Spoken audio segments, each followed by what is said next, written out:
good morning everyone কি খবৰ আপোনালোকৰ মই আজি ৰাতিপুৱা 4টা মান বজাতে উঠিলোঁ গোটেই ঘৰৰ কাম বন হৈ গ'ল আৰু এতিয়া মই যাব ওলাইছোঁ জিম মই জিম নোযোৱা প্ৰায় আজি 4.5 মাহ মানে হ'ল বিভিন্ন সমস্যাৰ পৰা যাবই পৰা নাই কিন্তু তথাপিও ভাবিলোঁ নাই আজি যায়ে দিওঁ কাৰণ এনেকৈ থাকিলে বহুতেই মানে মোৰ ৱেটটো বাঢ়ি গৈছে আৰু এক্সাৰসাইজ কৰি পিনে হঠাতে এৰি দিলে বহুত বেয়াও হয় তো সেইকাৰণে আজি আহি গ'লোঁ আৰু এতিয়া আমি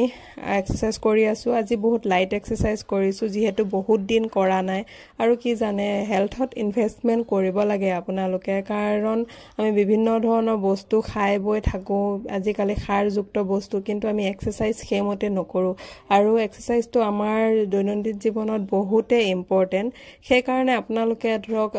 ফাষ্ট ফুডত খোৱা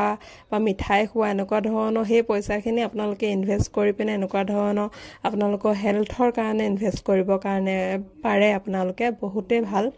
আৰু দৈনন্দিন জীৱনত যদি জিমো আহিব নোৱাৰে আপোনালোকে ঘৰতে এক্সাৰসাইজ কৰিব এক্সাৰসাইজৰ বহুত বেনিফিট থাকে কি হওক কম আপোনালোকটো জানেই সকলো কথা